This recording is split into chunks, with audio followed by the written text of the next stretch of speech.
सुप्रभात साथियों, चलिए आपका स्वागत है आपके अपने चैनल एसआर पाठशाला में। तो और आज का दिन तो बहुत ही सुंदर और हरा भरा है, क्योंकि आज बहुत ठंडी ठंडी हवाएं चल रही हैं। और मैं ऐसा सोचता हूं कि आप लोग इसी ठंडी ठंडी हवाओं के साथ अपनी पढ़ाई को जारी रखते हुए अपने कार्यों का संचालन अच्छे तरीके से कर रहे होंगे। तो उसी कड़ी में फिर आज हम आपसे बातें करते हुए आगे बढ़ने का प्रयास करते हैं। तो हमने देखा था कल की क्लास में प्रस्तावना क्या होता है। क्या देखा था? प्रस्तावना के बारे में कुछ सारी बातें हमने कर रखी थी। अब जैसे अगर हम बातें करें, प्रस्तावना को परिचय पत्र किसने कहा था, तो उसमें हमने आपको बताया था कि प्रस्तावना को संविधान का परिचय पत्र पालकी वाला जी ने कहा था। फिर जब हम आगे की बात करते हैं, उसके रिस्पेक्ट में अगर बातें करने का प्रयास करते हैं, तो हमको याद आता है कि आत्मा किसने कहा था। तो आत्मा कहा था डॉक्टर ठाकुरदास भार्गव जी ने। किसने कहा था? ठाकुरदास भार्गव जी ने कहा था। तो ऐसी सारी बातों को हमने कल आपके सामने रखा था और आपने बहुत अच्छे तरीके से उसको सुनने का प्रयास किया और समझने का प्रयास किया था। उसी कड़ी में फिर हम आगे बढ़ते हैं। तो हमने देखा कि प्रस्तावना होता क्या है। तो उसमें हमने ये भी सीखा था कि प्रस्तावना बोलता है हम भारत के लोग, हम भारत के लोग। कल की वाली क्लास को फिर से थोड़ा रिपीट करते हैं। क्या? हम भारत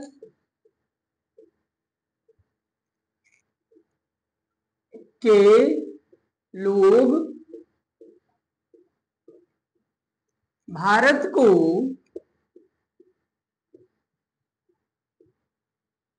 भारत को ट्रिपल SDR बनाना चाहते हैं। क्या? Triple SSSDR।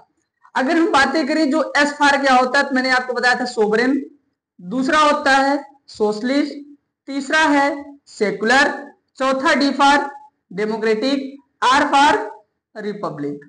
तो हमने इसमें देखा सोवरेन। क्या? सोवरेन।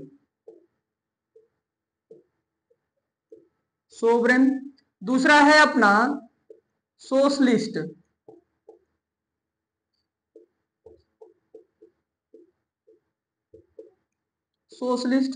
तीसरा है सोवरेन सोशलिस्ट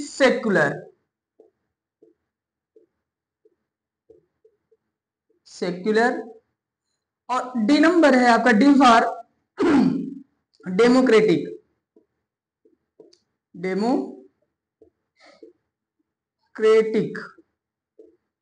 इसको बोलते हैं लोकतंत्र। और आर फॉर होता है रिपब्लिक।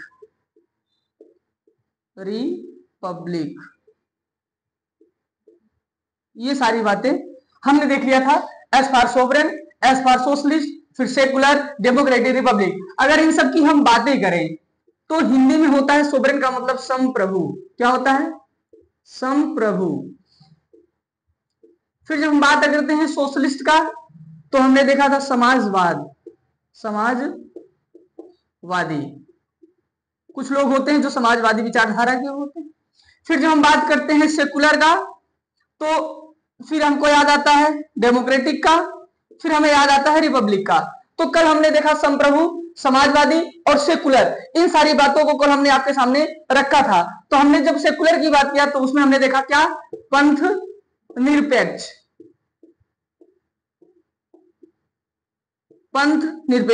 डेमोक्रेटिक का मतलब लोकतंत्र।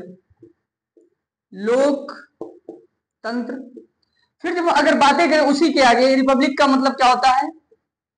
शायद आपको ये तो दिख ही रहा होगा। हाँ, तो गणतंत्र। हमने ये सारी बातें आप देखा। फिर उसी में हमने आपको बताया था कि इन सारी शब्दों को एक एक करके हम अच्छे तरीकों से सीखेंगे। तो अभी हमने बताया था कि इसमें एक 3 लाइन ऐसे और ड्रा कर देनी चाहिए। शायद ये ज्यादा नीचे हो गया, आपको दिख नहीं रहा होगा। तो अगर यहां से ऐसे करें तो ऐसे 3 लाइन कर देना जरूरी होता है। मैंने आपसे बोला था न्याय किसकी बात करता है? जो हमारा प्रस्तावना है वो न्याय की बात करता है। अच्छा, कितने प्रकार की न्याय की बात करता है? कल हमने आपको बताया था, कमेंट बॉक्स में आप उसका आंसर दें कि जब 3 प्रकार की न्याय की बात करता था तो मैंने आपको कल बताया था कि 3 प्रकार के न्याय की बात करता था। फिर अगर वहीं हम बातें करें तो उसके आगे और क्या करता था, तो स्वतंत्रता की बात करता था। किसकी साथियों? स्वतंत्रता,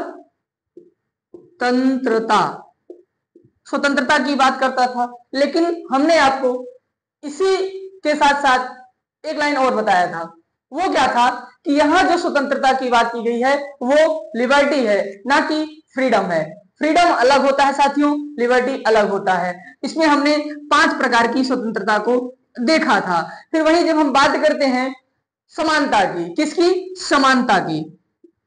समानता जैसे बता रहे हैं, ये बहुत एकदम सटीक तरीका है याद करने का, प्रस्तावना, क्योंकि एक एक शब्द प्रस्तावना के बहुत ही महत्वपूर्ण होते हैं आपके एग्जाम के लिए साथियों। तो उसी के कड़ी में हमने ये सारी बातें आपके साथ प्रस्तुत किया है। तो जब बात करते हैं समानता की, तो 2 प्रकार की समानता की बात करता है भारतीय संविधान का प्रस्तावना, और 5 प्रकार की स्वतंत्रता बोले तो लिबर्टी की बात करता है भारतीय संविधान का प्रस्तावना। अगर बातें करें न्याय के संदर्भ में, तो 3 प्रकार का न्याय भारतीय संविधान संदर्भित करता है, भारतीय संविधान का प्रस्तावना संदर्भित करता है। तो हमने ये सारी बातें तो देखा, और कल की क्लास में हमने आपको संप्रभु के बारे में बताया था। अच्छा, संप्रभु होता क्या है, संप्रभु का मतलब क्या है? तो कल हमने इन सारी बातों पे अच्छे से चर्चा किया था और गहन अध्ययन किया था। तो हमने देखा संप्रभु का मतलब स्वयं का प्रभु। क्या? स्वयं मतलब स्वयं, स्वयं का प्रभु, जो अपना कार्य, जो अपना निर्णय, क्या? जो अपना कार्य, जो अपना निर्णय खुद ले सके, उसी को बोलते हैं संप्रभु। अब ये संप्रभु राष्ट्र भी हो सकता है, संप्रभु व्यक्ति भी हो सकता है, संप्रभु संस्थाएं भी हो सकती हैं। कहने का पर्पज ये रहा कि जब हम भारत के संविधान के संदर्भ में बातें कर रहे हैं प्यारे साथियों, किसके? भारत के संदर्भ में हम बातें कर रहे हैं, तो यहां जितनी बातें की जाएंगी वो भारत के लिए की जाएंगी। तो यहां जो संप्रभु शब्द यूज किया गया है, संप्रभु शब्द का प्रयोग किया गया है, वो संप्रभु शब्द भारतीय संविधान में भारत के लिए आया है। तो प्यारे साथियों, तो हमने बताया जो संप्रभु हो मतलब स्वयं का प्रभु, जो अपनी निर्णय स्वयं ले सके, वो भी चाहे वो बाहरी स्तर का हो चाहे वो आंतरिक स्तर का हो। तो इतना हमने देख लिया था। अगर इसका स्क्रीनशॉट आप लेना चाहें तो ले सकते हैं, नहीं तो हम रेज करके आगे कार्य संचालित करते हैं। तो उसी कड़ी में साथियों फिर हम आगे बात करते हैं, क्योंकि वो सारी बातें हमने कल कर लिया था, इसलिए उसको थोड़ा स्पीड के साथ देखना जरूरी था।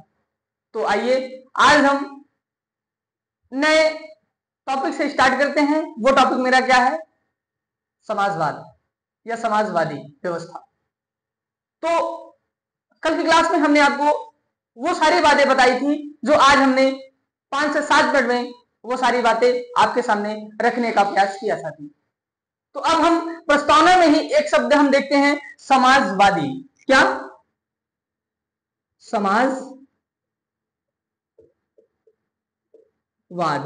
या समाजवादी। समाजवादी एक शब्द हमारे भारतीय संविधान के प्रस्तावना में दिखाई देता है। और जब हम बात करते हैं समाजवादी का मतलब क्या होता है, समाजवादी में या समाजवाद में कौन कौन से लोग आते हैं, तो प्यारे साथियों तब हमको पता चलता है एक आता है गांधीवाद। क्या आता है? गांधीवादी लोग आते हैं, गांधीवादी, प्लस उसके साथ साथ मार्क्सवादी इसमें आते हैं। कौन आता है? मार्क्सवादी। मार्कर चेंज करिए।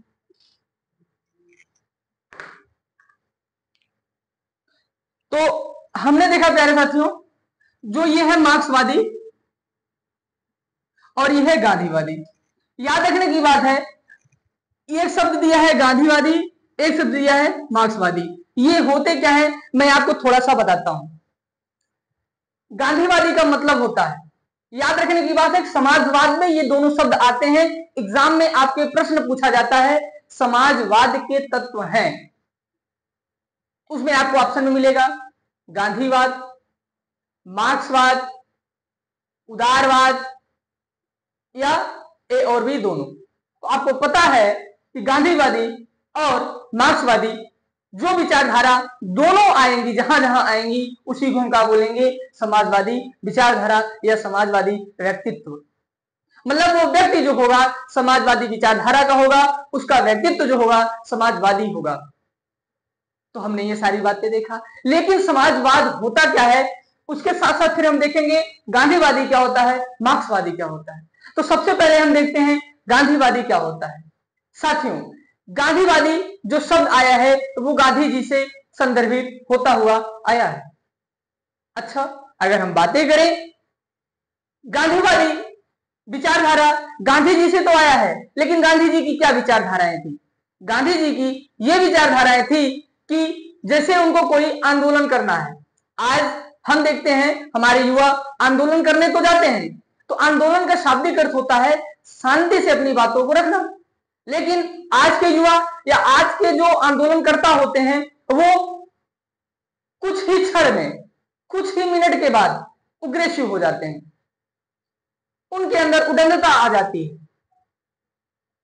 तो लेकिन उस बात को गांधी जी नकारते हैं, कहते हैं कि अगर आप आंदोलन कर रहे हैं तो आप अपनी बातों को बहुत शालीनता से किसी के सामने रखने का प्रयास करें, क्योंकि गांधी जी को यह बात बहुत अच्छे से पता थी कि अगर हम गुस्सा होते हैं, अगर हम उग्रेसिव होते हैं, अगर हम उद्दंडता करते हैं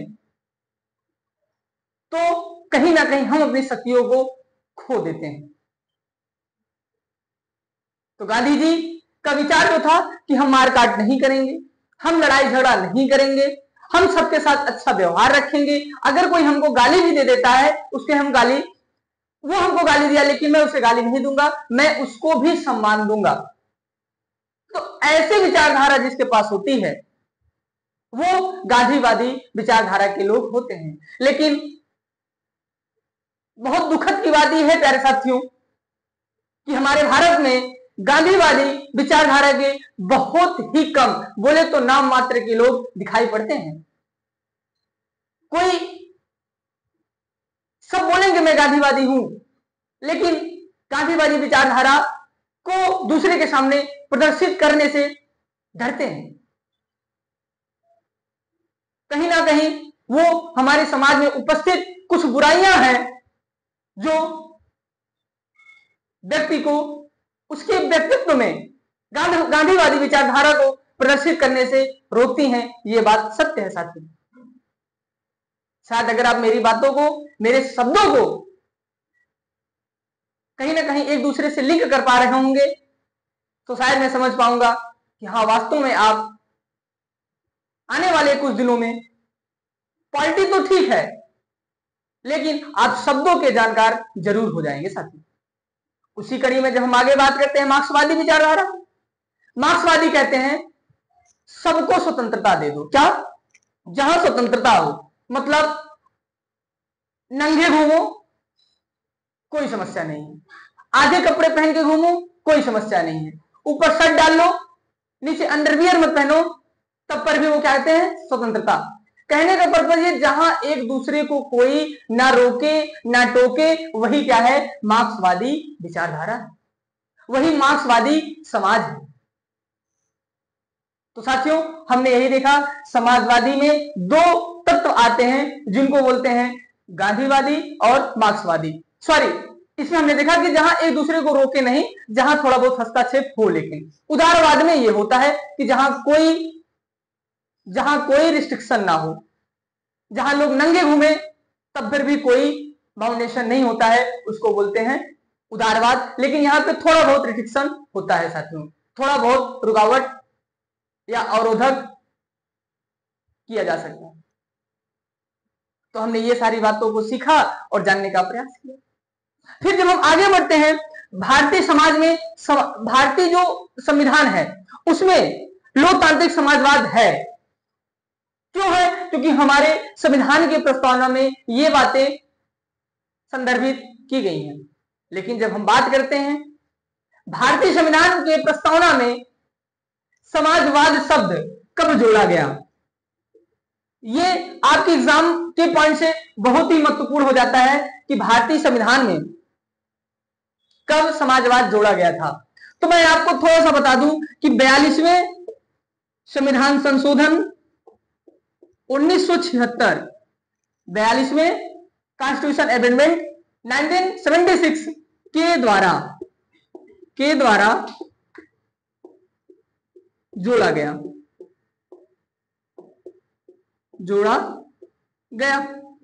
क्या जोड़ा गया? समाजवादी शब्द जोड़ा गया। इतना तो हमने देख लिया कि ये जो है 42वें संविधान संशोधन के द्वारा आया था। और हमने ये भी देख लिया समाजवादी के तत्व क्या होते हैं। समाजवादी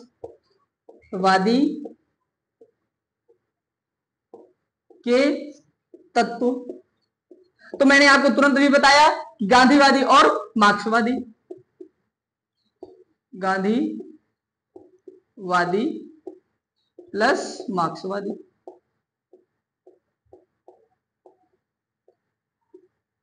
तो शायद अब समाजवादी व्यवस्था को आप थोड़ा बहुत समझ पाए होंगे। समाजवादी व्यवस्था एक ऐसी व्यवस्था है जहां पे समाज में परिवर्तन करने की बात की जाती है, समाज को बदलाव की जरूरत होती है, जहां समाज को एक नए नजरिए की तरफ लेकर देखा जा सकता है। मतलब वहां समाजवादी व्यवस्था एक ऐसी व्यवस्था होती है जहां लोगों को समान न्याय, समान स्वतंत्रता, समान अधिकार, चाहे वो मेरे मूल अधिकार ही क्यों ना हो, इन सारी व्यवस्थाओं को सुचारू रूप से या सुचारू ढंग से जहां संचालित किया जा सकता है या किया जाता है, उस समाज को हम समाजवादी समाज कहते हैं। तो इन सारी बातों को तो हमने देख लिया। समाजवादी में इतनी बात अगर आप अपने दिमाग में स्टोर कर पाते हैं, रोक कर रख पाते हैं, तो शायद आप एग्जाम में अच्छा करेंगे। तो इतना हमने बताया। अब हम इसको मिटा करके आगे बढ़ते हैं साथियों। तो प्यारे साथियों, उसी कड़ी में फिर हम आगे बढ़ते हुए अब हम देखते हैं कुछ महत्वपूर्ण शब्द हैं जो आपके एग्जाम में सीधे पूछे जाते हैं। अच्छा, वो शब्द कौन कौन से हो सकते हैं उसके बाद मैं आपको फिर से प्रस्तावना में ही लेकर आऊंगा, ठीक है? तो अब हम देखते हैं सम इंपॉर्टेंट वर्ड। क्या? कुछ महत्वपूर्ण शब्द। कुछ महत्वपूर्ण शब्द। अब इसी कुछ महत्वपूर्ण शब्दों में हम 3 से 4 शब्दों की बात करेंगे। एक होता है उदारवाद। क्या? उदारवाद। एक हो गया उदारवाद। फिर जब हम इसी कड़ी में आगे बढ़ते हैं तो हमने देखा एक होता है मार्क्सवाद। क्या? मार्क्सवाद। फिर हम अगर इसी कड़ी में, सॉरी ये तो बहुत दूर हो गया, यहां देखते हैं मार्क्सवाद। मार्क्सवाद। फिर हम देखते हैं, क्योंकि हमारा उदारवाद हो गया, मार्क्सवाद मेरा हो गया, फिर हम अब देखते हैं समाजवाद। क्या? समाजवाद। शायद अभी हमने आपको समाजवाद के बारे में थोड़ा बहुत बताया भी है। समाजवाद के बाद आता है साम्यवाद। क्या? साम्यवाद। ये 4 शब्द अगर हमको समझ में आ गए तो हमारे एग्जाम में जो ऑब्जेक्टिव एग्जाम होता है उसमें शायद हम एक एक नंबर प्राप्त करने की ताकत रखते हैं। तो हम अगर बात करें उदारवाद की, उदारवाद ये कहते हैं कि किसी को रोको मत, किसी को टोको मत, जो जैसा कर रहा है उसको करने दो। अभी ऊपर हमने यही आपको बताया, जब हम समाजवाद की बातें कर रहे थे उसमें हमने उदारवाद की चर्चा तो नहीं की, लेकिन अब वही हम यहां पर उदारवाद के बारे में आपको थोड़ा बहुत बताने का प्रयास करते हैं। उदारवाद कहता है किसी को रोको मत, किसी को टोको मत, जो जैसा कर रहा है उसको करने दो। उदार, एकदम पूरा छोड़ दो, खुला छोड़ दो।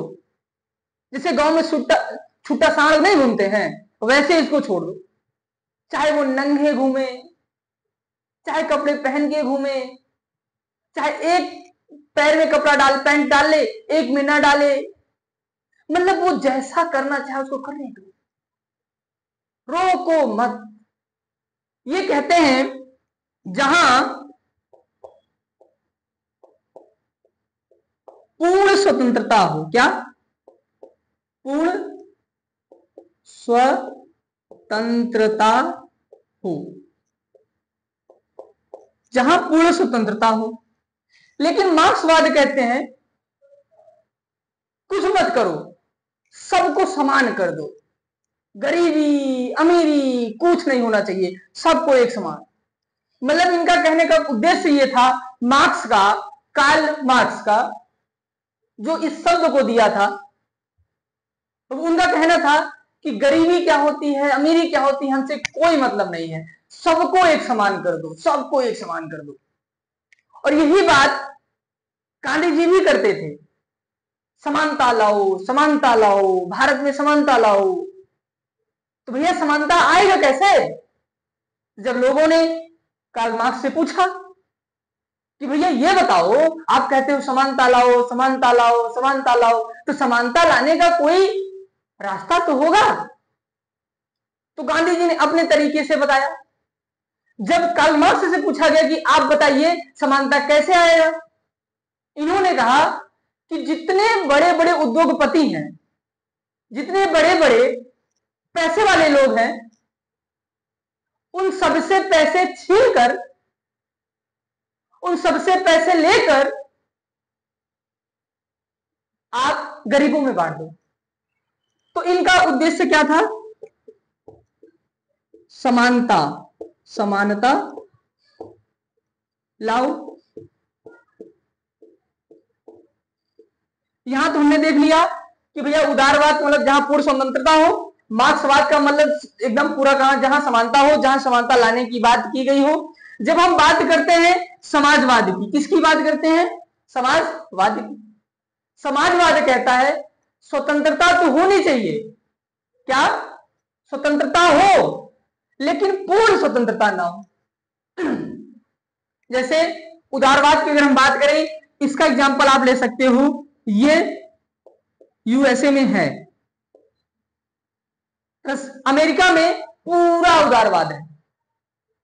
वहां कोई नंगा घूम रहा है, कोई मतलब नहीं, कोई कपड़े पहना है, ठीक है, ऊपर शर्ट पहने हो, नीचे कुछ नहीं पहने हो, कोई बात नहीं। लेकिन समाजवाद कहता है स्वतंत्रता होनी चाहिए, लेकिन पूर्ण स्वतंत्रता नहीं। तो इनका मतलब क्या हुआ? जहां पूर्ण स्वतंत्रता, जहां पूर्ण स्वतंत्रता ना हो लेकिन स्वतंत्रता हो, लेकिन स्वतंत्रता हो, ये तो हमने देख लिया। साम्यवाद एक ऐसा शब्द आता है जो कि बहुत ही अच्छा और रोमांचकारी शब्द होता है। ये अगर मैं आपसे बातें करूं, उदारवाद अमेरिका जैसे देशों में दिखाई पड़ता है। फिर हम मार्क्सवाद की बात करते हैं तो ये कहीं ना कहीं हमारे भारत जैसे देशों में भी दिखाई पड़ता है। मार्क्सवाद की हम समानता लाने की बात करते हैं, क्योंकि हम अभी गांधीवाद पढ़े थे, समाजवाद पढ़े थे, तो समाजवाद के दो तत्व होते हैं, एक मार्क्सवाद था, एक गांधीवाद था। तो कहीं ना कहीं गांधी जी की विचारधारा भी वही थी, समानता लाने की, लेकिन इनका कहने का तरीका अलग था, गांधी जी का कहने का तरीका अलग था। तो कहीं ना कहीं मार्क्सवादी भी भारत जैसे देशों में दिखाई पड़ता है। लेकिन जब हम बात करते हैं समाजवाद, तो समाजवाद बोलता है जहां पूर्ण स्वतंत्रता ना हो लेकिन स्वतंत्रता हो। मतलब ये भारत में तो स्पष्ट रूप से दिखाई पड़ता है, आपको स्वतंत्रता दी गई है, लेकिन इतनी स्वतंत्रता नहीं दी गई है कि उससे लोगों के अधिकारों का हनन हो। आप सड़क पर नंगे नहीं घूम सकते हैं, आप सरकारी संस्थाओं में बिना कपड़े के नहीं जा सकते हैं, आप आर्मी कैंट में जहां आपको रोका जा रहा है वहां आप नहीं जा सकते हैं। ऐसे कुछ प्रतिबद्धताएं हैं जिसको आप पार नहीं कर सकते हैं साथी। फिर अगर वहीं हम बात करें साम्यवाद जैसे शब्द की, तो साम्यवाद एक ऐसा शब्द है, साम्यवाद उस देश में दिखाई पड़ता है जहां पर एक समुदाय पूरे देश को चला रहा होता है। एक समुदाय पूरे देश को चला रहा होता है, जहां एक समुदाय का शासन हो। अगर हम बात करें साम्यवाद आता कहां, कौन से देश में दिखाई पड़ता है, तो शायद आप लोग अब तक तो समझ ही गए होंगे। लेकिन मैं अगर बताऊं साम्यवाद शब्द किसने दिया था, तो माओ त्से तुंग ने दिया था। अब शायद कौन दिया था, माओ त्से तुंग ने दिया था। तो शायद अब आपको यह तो स्पष्ट हो गया होगा कि माओ त्से तुंग नाम आ रहा है, कहीं ना कहीं ये चाइना से संबंधित होगा। तो साथियों, साम्यवाद शब्द या साम्यवादी विचारधारा के लोग या साम्यवादी विचारधाराएं चीन जैसे संपन्न देशों में दिखाई पड़ती हैं। तो अब आप यहां पर एक प्रश्न चिन्ह खड़ा कर देंगे कि चीन जैसे संपन्न देशों में, तो हां साथियों, चीन जैसे संपन्न देश इसलिए हमने बोला क्योंकि समाजवाद जो होता है वो कहीं पर भी आप उसको लागू कर सकते हैं। कहीं पर का मतलब चाहे वो विकासशील देश हो चाहे विकसित देश हो, दोनों जगह वो अपने आप को कंफर्टेबल फील करेगा और वहां की जो जनता होगी वो भी अपने आप में महसूस फील करेगी जहां समाजवाद होगा। लेकिन जहां साम्यवाद शब्द आएगा वहां पे विकासशील और विकसित देश चलने में असमर्थ हो जाएंगे साथियों। विकासशील और अविकसित देश, सारी विकसित बोल दिया था। तो ये दो शब्द जहां आएंगे उसमें साम्यवाद चल नहीं पाता है। साम्यवाद विकसित देशों में चल पाता है, संपन्न देशों में चल पाता है। लेकिन साम्यवाद का मतलब एक सिंपल सा साधारण सा मतलब होता है तानाशाही। तो यहां तक हमने सारी बातों को देखा कि माओ से तुंग ने इस शब्द को दिया था। अगर हम बात करते हैं कार्ल मार्क्स जी ने मार्क्सवाद शब्द को दिया था। जब हम बात करते हैं उदारवाद की, उदारवाद को दिया था जॉन लॉक ने दिया था। किसने दिया था भैया? जॉन लॉक ने दिया। ये सारी बातें हमने कर लिया। फिर जब बात करते हैं समाजवाद को किसने दिया था? लेनिन ने दिया था। किसने? लेनिन ने दिया था। अगर इनकी बात करते हैं माओ से तुंग, माओ से तुंग। अगर हम मार्क्सवाद की बात करते हैं तो कार्ल, दिख नहीं रहा होगा, दिख रहा है तो चलिए, कार्ल मार्क्स, कार्ल मार्क्स ने दिया था। फिर जब हम बात करते हैं उदारवाद की, तो उदारवाद शब्द क्या है मैंने आपको अच्छे से बता दिया था और आप समझ भी पाए होंगे। तो उदारवाद शब्द को दिया था जॉन लॉक ने। तो इन सारी बातों पे हमने गहन अध्ययन, चर्चा और विचार किया। तो आप इसका एक स्क्रीनशॉट लेना चाहे तो ले सकते हैं, नहीं तो मैं इसको मिटाकर फिर अपने बातों को आगे बढ़ाता हूं। तो प्यारे साथियों, अब हमने इन सारी बातों पे तो कर लिया कि समाजवाद क्या होता है, उदारवाद क्या होता है, मार्क्सवाद क्या होता है, साम्यवाद क्या होता है। तो हमने इन सारी बातों को देखा, अच्छे से सीखा और गहन अध्ययन किया। तो उसी कड़ी में अब हम अपनी बातों को यहीं पे रोकते हुए आगे बढ़ते हैं, क्योंकि अभी इसके बाद दूसरी क्लास भी लेनी है। तो आपसे एक विनम्र निवेदन है कि अगर आपको ये सारी बातें समझ में आई हो और आपको ये अपना परिवार, छोटा सा परिवार समझ में आ रहा हो, तो चैनल को लाइक, शेयर एंड सब्सक्राइब जरूर करिएगा। मिलते हैं नेक्स्ट क्लास में, तब तक के लिए जय हिंद।